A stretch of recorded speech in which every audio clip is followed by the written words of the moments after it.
May 29, 1943. RAF Alconbury, England. The airfield is alive with the clatter of tools and the rumble of engines. Captain James Hartwell, a 26-year-old veteran with 42 combat missions under his belt, climbs into the cockpit of a B-17 unlike any he's ever flown. This isn't just another flying fortress, it's the YB-40, a heavily modified gunship bristling with more firepower than any bomber in the sky.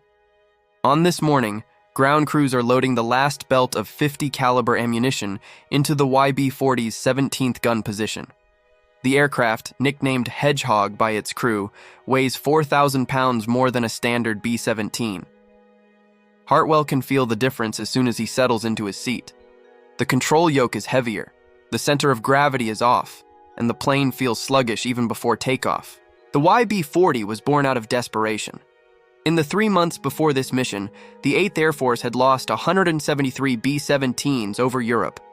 Without long-range fighter escorts, German interceptors were tearing through bomber formations, especially on the return leg from deep inside the Reich. Luftwaffe pilots had learned to attack from 12 o'clock high, where the B-17's nose guns couldn't track fast enough. Others dove through the formation, picking off stragglers who fell behind. The crews called it the Gauntlet. Half didn't make it to 25 missions. The solution seemed obvious. If fighters couldn't escort bombers all the way to Germany and back, why not turn a bomber into a gunship? Army Air Force's engineers stripped everything from a B-17F that didn't shoot. The bombs were gone. The bombardier's station was converted to a twin 50 caliber chin turret. A second dorsal turret was installed behind the radio room. Single waist guns were replaced with twin mounts. Cheek guns were added to the forward fuselage. Ammunition capacity was tripled to over 11,000 rounds. Additional armor plating was welded to crew positions. In total, 16 50 caliber machine guns bristled from the aircraft. They called it the YB-40, the Flying Destroyer. Douglas Aircraft in Tulsa completed a dozen conversions by March. The 92nd Bombardment Group at Alconbury received them in early May. Colonel William Reed selected 7 crews to fly the first combat test. Hartwell's crew got aircraft 425738 Hedgehog. The weight made everything different. Standard B-17s could climb to 20,000 feet in 25 minutes. The YB-40 needed nearly twice as long. The control yoke felt wrong, and the aircraft commander who had test-flown it at Wright Field warned Hartwell that the center of gravity was off with all that ammunition behind the bomb bay. But the guns, Hartwell had never seen anything like it. The chin turret alone could shred a Focke-Wulf before it closed to firing range. Every approach vector was covered, every angle of attack met with overlapping fields of fire. The mission brief was simple: escort the main formation to Saint-Nazaire, attack the submarine pens, and protect the bombers on the most vulnerable legs of the mission. 7 YB-40s were positioned in the most dangerous spots: low squadron, trail element, anywhere German fighters loved to hunt. Hartwell started the engines at 1:25 p.m. All 4 Wright Cyclones ran smooth. The control tower cleared them for takeoff at 1:50. Hedgehog rolled down the runway with 168 other B-17s following. Target time, 4:20 p.m. As the formation reached the French coast at 3:30, flak bursts dotted the sky over Guernsey. Radio chatter confirmed German fighters scrambling from airfields near Rennes. Hartwell's flight engineer reported fuel consumption tracking higher than briefed. The YB-40 burned more gas climbing to altitude. Saint-Nazaire appeared through broken clouds at 4:02 p.m. The main formation dropped their bombs and turned for home. Empty B-17s climbed faster, accelerated quicker. Hartwell pushed the throttles forward. Hedgehog started falling behind. The standard B-17s pulled away at 160 mph. Hartwell had the throttles at maximum continuous power. Hedgehog managed 148. His flight engineer, Technical Sergeant Paul Morrison, checked the engine instruments and shook his head. Number 3 cylinder head temperature was climbing into the red. The extra weight and drag made the engines work harder than they were designed for. Morrison throttled back number 3 engine before it overheated. Hedgehog slowed to 142 mph. The main formation was 3 miles ahead now, then 4. Hartwell could see the other 6 YB-40s struggling at the rear of their assigned groups, every one of them falling behind. The radio operator called from the waist. Staff Sergeant Frank Delaney had spotted contrails at 4 o'clock high, German fighters climbing to intercept. Focke-Wulf 190s from Jagdgeschwader 2, based at Van. 6 aircraft, maybe 8. They were hunting stragglers. Hartwell keyed the intercom. All gunners track targets. The chin turret gunner reported good visibility. The ball turret rotated smoothly. Both waist gunners confirmed their twin mounts were loaded and tracking.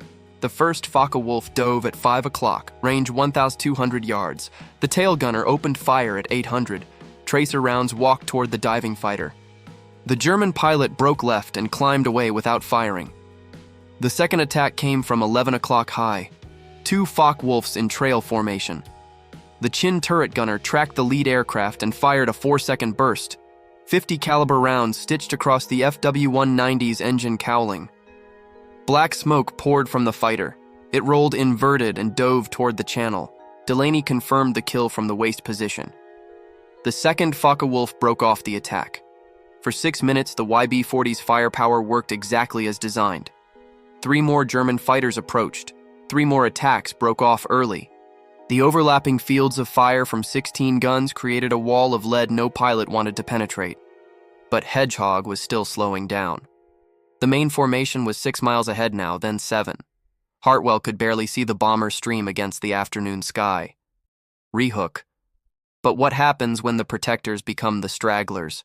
In the next section, we'll see how the YB-40A's greatest strength became its fatal flaw, and how German pilots quickly learned to turn the tables on the flying destroyer. As Hedgehog and the other YB-40s struggled to keep up, the flaw in the flying destroyer concept became painfully clear. The very modifications that made the YB-40 a gunship, extra turrets, thousands of rounds of ammunition, and heavy armor, also made it slow and unwieldy. Once the main formation dropped its bombs and lightened up, the standard B-17s could climb and accelerate away, leaving the YB-40s behind. The protectors were now the stragglers. Hartwell's flight engineer, Morrison, kept a close eye on the fuel gauges and engine temperatures. The YB-40 was burning fuel at a rate far higher than briefed. The extra weight and drag forced the engines to work harder, and the number 3 engine was running hot. Morrison throttled back to prevent overheating, but that only made the aircraft slower. Hedgehog was now 8 miles behind the main formation, alone over occupied France with German fighters circling. The Luftwaffe pilots quickly recognized the opportunity. Focke-Wulf 190s and Messerschmitt 109s began to shadow the YB-40s, waiting for them to fall even farther behind. They knew the gunships couldn't run, couldn't climb, and couldn't turn like the lighter bombers. The German fighters circled at a distance, probing for weaknesses, waiting for the right moment to strike. Hartwell and his crew braced for the inevitable. The gunners tracked the fighters, ready to unleash the full fury of 1650 caliber guns. For a while, the firepower worked. The chin turret, top turret, ball turret, and waist guns created a deadly crossfire. German pilots broke off their attacks, unwilling to fly into a wall of lead. But the YB-40s were still alone, still losing speed, and still burning fuel at an alarming rate. The radio crackled with a call from another YB-40, flown by Captain Richard Hayes. His gunship had also fallen behind. The 2 crews agreed to form up, hoping that 32 guns would be enough to keep the Germans at bay. The Luftwaffe pilots circled wider, watching, waiting. They knew the gunships couldn't keep this up forever. As the YB-40s crossed the French coast, the situation grew more desperate. Fuel was running low, engines were overheating, and the German fighters were still out there. 2 Messerschmitt 109s appeared at 6 o'clock high, following the stragglers out over the channel. The tail gunners opened fire, but the German pilots pressed their attack, firing 20mm cannon rounds that tore through the tail and wings. Hedgehog shuddered as a shell exploded in the horizontal stabilizer. The controls went mushy, and Hartwell realized he'd have to fight the yoke all the way back to England. Just when it seemed the end was near, salvation arrived. 4 P-47 Thunderbolts appeared from the northeast, returning from a sweep over Belgium. The German fighters saw the escorts and turned away, leaving the battered YB-40s to limp home. Hartwell checked his fuel, just enough to make it to the English coast.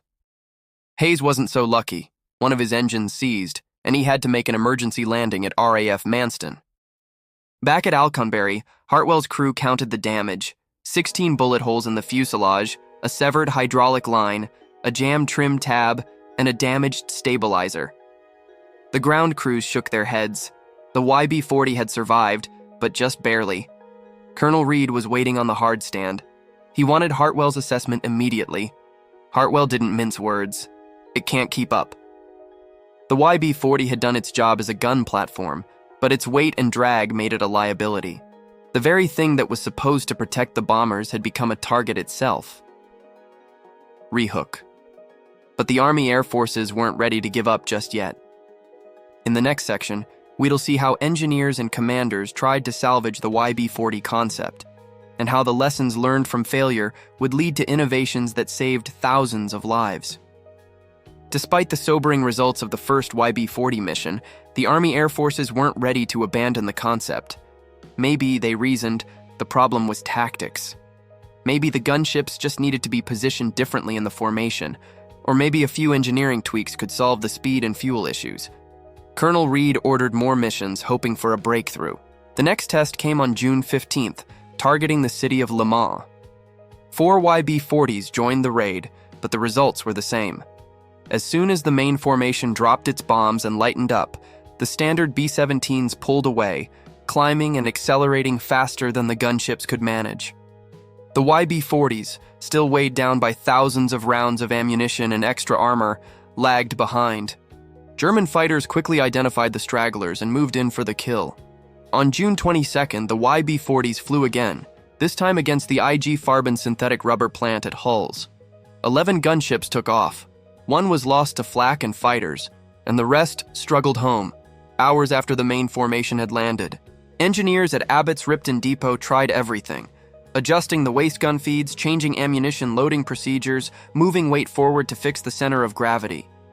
Nothing worked. The fundamental problem remained. A B-17 carrying bombs weighed 65,000 pounds at takeoff, but after dropping its load, it was 17,000 pounds lighter. The YB-40, with all its guns and ammo, stayed heavy, making it slow, sluggish, and vulnerable. The statistics were damning. In 48 sorties, the YB-40s claimed 5 confirmed German fighter kills and 2 probables, but lost 1 of their own. Every single YB-40 fell behind its formation after the bomb drop. On average, they were 7 miles behind, alone over enemy territory for nearly 40 minutes. Luftwaffe pilots quickly learned to spot the gunships, extra turrets, no bomb bay doors, and a distinctive silhouette.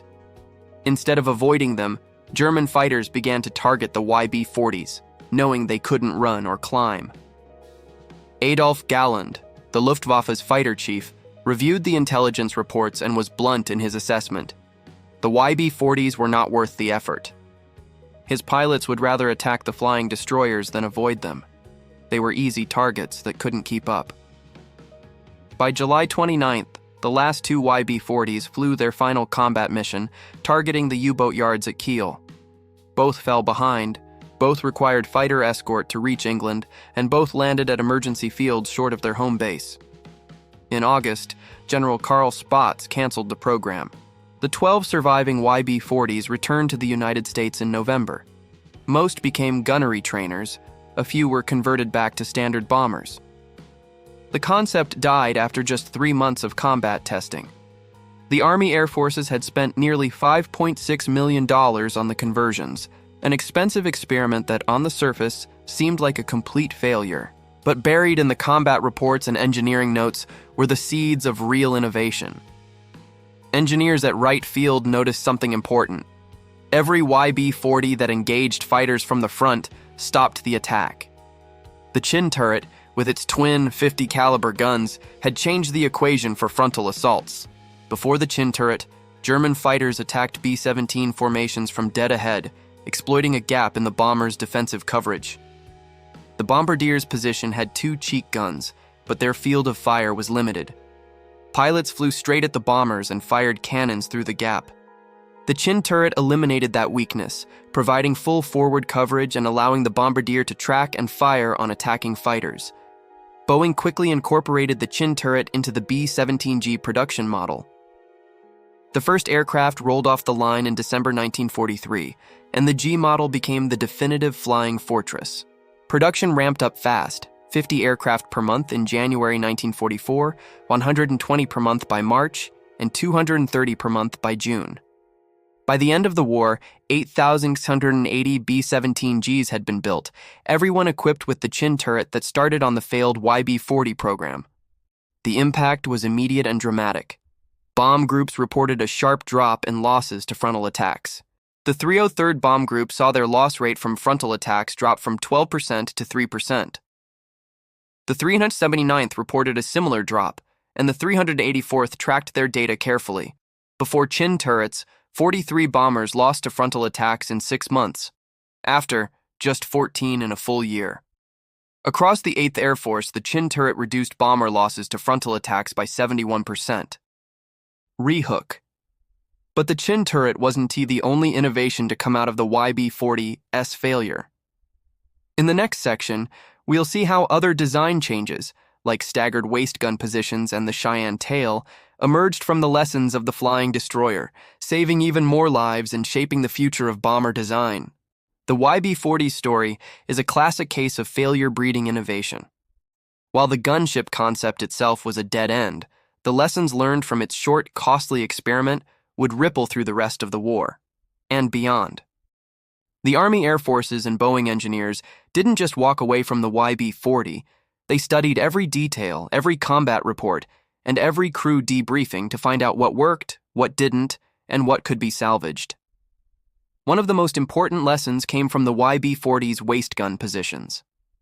On standard B-17Fs, the two waist gunners stood directly across from each other, fighting for space and often bumping into each other during attacks from the sides. In the chaos of combat, this led to confusion, limited fields of fire, and even accidental jams as gunners tried to reload or swing their guns at the same time. The YB-40's designers had moved the right waist gun position forward by 30 inches, creating a staggered configuration. Each gunner now had room to move, a clear field of fire, and fewer chances of interfering with each other. This simple change made a huge difference. Waist gunners reported a 40% improvement in their ability to track and engage enemy fighters. The 94th Bomb Group documented the results. Before staggered positions, average engagement time was just 12 seconds before the gunners got in each other's way. After, it jumped to 27 seconds of continuous tracking. Boeing quickly adopted the staggered waist gun layout for the B-17G, and it became standard on all new flying fortresses. Another key innovation was the Cheyenne tail turret. The YB-40's tail gunner, Staff Sergeant Raymond Cack, had reported limited visibility from the standard tail position, small windows, a restricted view, and difficulty tracking fighters approaching from low angles. The Army Air Forces contracted with the Cheyenne Modification Center in Wyoming to redesign the tail position. The result: larger windows, better visibility above and below, improved gun mounting, and enhanced armor protection. The Cheyenne tail became standard on late production B-17Gs, giving tail gunners a much better chance to spot and engage enemy fighters. These changes, along with the chin turret, transformed the B-17G into the ultimate flying fortress. By early 1944, the new model was rolling off production lines at Boeing, Douglas, and Vega. The B-17G was faster, better protected, and more lethal than any previous version. It could take more punishment, defend itself from every angle, and bring its crew home from missions that would have been suicide just a year before. The impact on bomber losses was dramatic. The 8th Air Force flew more than 290,000 combat sorties with B-17Gs. The chin turret, staggered waist guns, and Cheyenne tail together are credited with saving thousands of lives. Conservative estimates suggest these innovations directly prevented at least 2,300 bomber losses, meaning more than 23,000 crew members came home who might otherwise have been lost. But the story of the YB-40 and its legacy is about more than just numbers. It's about the willingness to experiment, to take risks, and to learn from failure. The YB-40 was a $5.6 million mistake, a weapon system that lasted just 3 months in combat. But it was also a laboratory in the sky, a place where new ideas could be tested, refined, and when they worked, adopted across the entire fleet. Captain James Hartwell, who flew the first YB-40 mission, never forgot the lessons of that day. After completing his tour, he returned to Alconbury as a training officer. He watched new crews walk around the B-17G, pointing at the chin turret and asking how it worked. Hartwell would tell them about the YB-40, the flying destroyer that couldn't keep up, the gunship that became the target, the program that failed so completely it was canceled before summer ended. But he'd also show them the turret, explain how it protected the bomber, and remind them that sometimes the best ideas come from the worst failures. The YB-40s themselves faded into history. Most were converted back to standard bombers or used as gunnery trainers. A few were scrapped, and none survived the war intact. But their legacy lived on in every B-17G that flew over Europe, every bomber crew that survived a frontal attack, and every pilot who made it to 25 missions because a German fighter broke off when chin turret tracers found their mark. Rehook. The story of the YB-40 is a powerful reminder that innovation often comes from adversity. In the next section, we'll explore how the lessons of the flying destroyer influenced not just the rest of World War II, but the future of bomber design, air combat, and the way we think about turning failure into success. The YB-40's short, troubled career might have ended in obscurity, but its influence was just beginning. The lessons learned from this flying destroyer would ripple through the rest of World War II and shape the future of bomber design for decades to come. In this section, we'll see how the YB-40's innovations, born from failure, became the backbone of the legendary B-17G and set new standards for air combat. After the YB-40 program was canceled, the Army Air Forces and Boeing engineers pored over every detail of the gunship's performance. They didn't just look at what went wrong, they looked for what went right. The chin turret, staggered waist guns, and Cheyenne tail were all direct results of this process. Each was a response to a real problem faced by bomber crews, and each made a measurable difference in combat. The chin turret, in particular, was a game changer. Before its introduction, German fighters exploited a deadly gap in the B-17's defenses, attacking from dead ahead where the bombardier's cheek guns couldn't reach. The chin turret closed that gap, giving the bomber a powerful, flexible weapon that could track and destroy attackers before they got close. Crews quickly learned to trust the new system, and German pilots soon realized that frontal attacks were no longer a safe bet. The staggered waist gun positions solved another critical problem. By giving each gunner more space and a better field of fire, the B-17G could defend itself more effectively against attacks from the sides. The Cheyenne tail turret, with its improved visibility and armor, gave tail gunners a fighting chance against the fast, low-angle attacks that had claimed so many bombers in the past. These innovations didn't just save lives, they changed the way bomber crews thought about their own survival. Morale improved as crews realized they had real tools to fight back. Training programs were updated to teach gunners how to use the new turrets and positions to maximum effect. Maintenance crews learned how to keep the new systems running smoothly, and tactics evolved to take advantage of the B-17G's improved defenses. The impact was felt across the 8th Air Force. Loss rates to frontal and side attacks dropped dramatically. Bomber formations became more resilient, able to absorb punishment and keep flying even under the most intense enemy fire. The B-17G became the definitive flying fortress, a symbol of American ingenuity and determination. But the YB-40's legacy went beyond the B-17. The lessons learned from its failure influenced the design of future bombers, including the B-29 Superfortress and the B-52 Stratofortress. Engineers realized that flexibility, adaptability, and the ability to learn from mistakes were just as important as raw firepower or speed. The idea that a failed experiment could lead to lasting success became a guiding principle for military innovation. The story of the YB-40 also became a case study in failing forward. The program cost millions and lasted only a few months, but the knowledge gained was priceless. It showed that even the best ideas can fail if they're not executed properly, but that failure itself can be a powerful teacher. The YB-40's legacy is a reminder that progress often comes from taking risks, making mistakes, and having the courage to try again. For the men who flew the YB-40, the experience was unforgettable. Many went on to serve as instructors, sharing their hard-won knowledge with new crews. Some became advocates for innovation, pushing for continued improvements in aircraft design and tactics. Their stories, once nearly lost to history, are now recognized as an essential part of the Flying Fortress legend. The YB-40's influence can still be seen today. Modern bombers and gunships are designed with lessons learned from the failures and successes of the past. The importance of overlapping fields of fire, flexible gun positions, and crew survivability are all direct descendants of the innovations pioneered by the YB-40 program. But perhaps the most important legacy of the YB-40 is the lesson it teaches about the value of experimentation. Not every idea will work. Not every innovation will succeed. But every attempt, every test, every failure brings us closer to the solutions we need.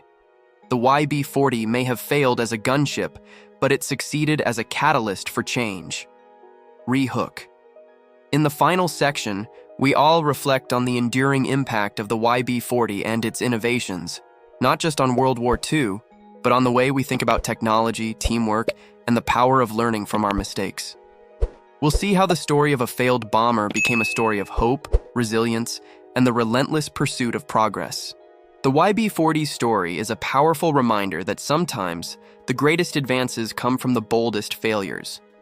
While the flying destroyer itself faded into obscurity, the innovations it inspired became the backbone of the B-17G and helped save thousands of lives. In this final section, we'll reflect on the legacy of the YB-40, the lessons it offers for today, and why its story still matters. By the end of World War II, the B-17G, with its chin turret, staggered waist guns, and Cheyenne tail, had become the definitive flying fortress. These features, all born from the YB-40's short-lived experiment, transformed the bomber's defensive capabilities. The chin turret alone is credited with reducing bomber losses to frontal attacks by more than 70%. The staggered waist guns and improved tail position gave gunners the space and visibility they needed to defend against the Luftwaffe's most dangerous tactics. The numbers tell the story. The 8th Air Force flew more than 290,000 combat sorties with B-17Gs. The chin turret fired in anger on over 100,000 of those missions. Conservative estimates suggest it directly prevented at least 2,300 bomber losses, meaning more than 23,000 crew members came home who might otherwise have been lost. These are not just statistics. They are lives saved, families preserved, and futures made possible. But the YB-40's legacy is about more than just hardware. It's about the spirit of innovation, the willingness to take risks, and the courage to learn from failure. The Army Air Forces and Boeing engineers didn't give up when the gunship concept failed. Instead, they studied what worked, fixed what didn't, and applied those lessons to the next generation of bombers. The result was a plane that could take more punishment, defend itself from every angle, and bring its crew home from missions that would have been suicide just a year before. The story of the YB-40 is also a lesson in teamwork and resilience. The crews who flew these gunships knew they were taking a risk. They understood that they were part of an experiment, that they might not come home, and that their efforts might not succeed. But they flew anyway, trusting in each other and in the engineers who built their planes. Their courage and determination paved the way for the innovations that followed. Today, the legacy of the YB-40 lives on in every modern bomber and gunship. The principles of overlapping fields of fire, flexible gun positions, and crew survivability are all direct descendants of the lessons learned from the YB-40 program. The idea that failure can lead to success, that mistakes can be the foundation for progress, is as relevant now as it was in 1943. The YB-40's story is also a reminder that history is not just about victories and heroes. It's about the experiments that didn't work, the ideas that failed, and the people who kept trying anyway. It's about the willingness to take risks, to learn from mistakes, and to keep pushing forward even when the odds seem impossible. For the men who flew the YB-40, the experience was unforgettable. Many went on to serve as instructors, sharing their hard-won knowledge with new crews. Some became advocates for innovation, pushing for continued improvements in aircraft design and tactics. Their stories, once nearly lost to history, are now recognized as an essential part of the Flying Fortress legend. The YB-40s themselves are gone, scrapped, converted, or lost to time. But their legacy lives on in every B-17G that flew over Europe, every bomber crew that survived a frontal attack, and every pilot who made it to 25 missions because a German fighter broke off when chin turret tracers found their mark. As you finish this documentary, think about what the YB-40 means for us now. Is it a lesson in the power of innovation? A reminder that failure is not the end but the beginning of progress? Or simply a story of how courage, teamwork, and a willingness to try something new can change the world? Whatever it is, let it inspire you to face your own challenges with the same spirit of determination and hope. If you've enjoyed this journey through the story of the YB-40 and the evolution of the Flying Fortress, please like, comment, and subscribe for more untold WWII stories and deep dives into the technology and people that shaped history. What do you think is the most important lesson from the YB-40's story? Share your thoughts below. We love hearing your take. Thank you for joining us on this flight through history. Until next time, keep asking questions, keep learning, and keep remembering the real stories behind the legends.